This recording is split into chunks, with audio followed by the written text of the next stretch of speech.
Chinese family, there was a well-defined place for each person. The oldest member of the household, many times was a man, a male, was responsible for the well-being of his entire family. In return, he commanded respect and obedience. At the Chinese home, it is family-centered. The Chinese says a family has 4 mouths, 一家四口. In the Western culture, it is 4 in a family. The individuals come first. And your teens are being exposed to that type of value in more hours than when they're at home.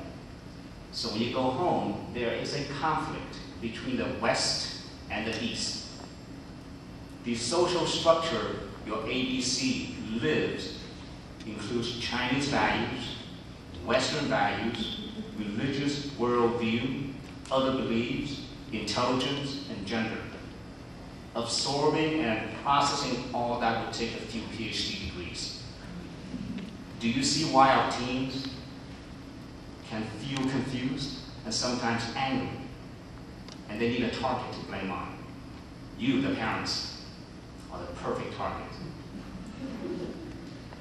And sometimes they can't hide the feelings. Let's look at a way that we can deal as parents to deal with those feelings and then bridge that communication gap. You're following me with the yellow booklet. I'm on page 5 now. And Maurice Richards from the University of Illinois did a research. They issued beat to hundreds of teenagers and their parents, and then randomly interrupted them in order to check their mental state. When the beeper went off, the subject had to report his or her current mental state. The results were both definitive and unsurprising, and that is, teenagers reported feeling very happy 5 times more often than parents, and they reported very unhappy 3 times more often. So the legendary teenage mood swings are not just legend, they are fact. Your teenagers' feelings are real, whether you agree with those feelings or not. So teenagers' feelings are real, and as parents, we need to deal with those happy as well as unhappy feelings in order to bridge that communication gap.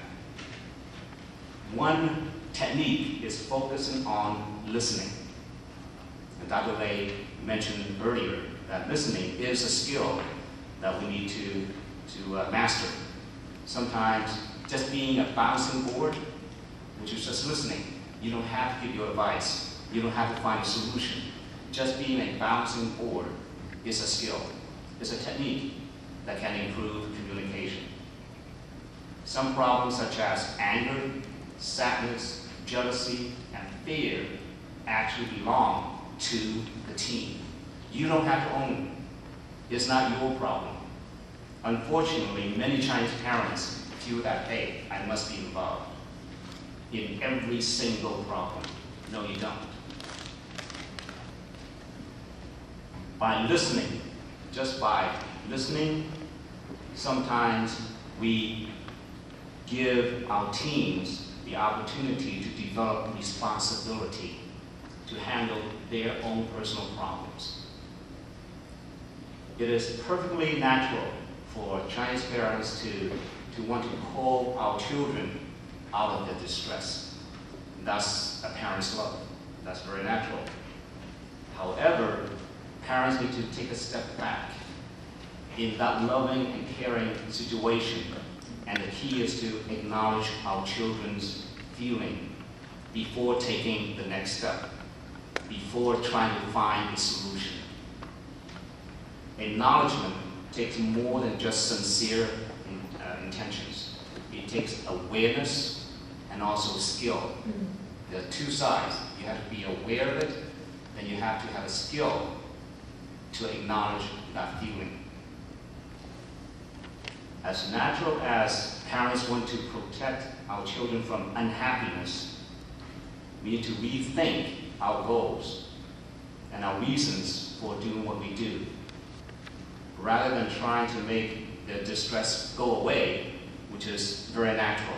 It's like if your child has a cut, you know exactly what to do.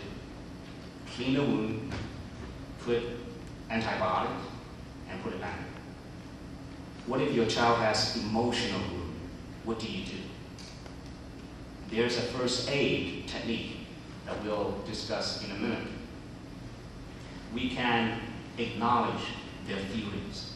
That's the first aid.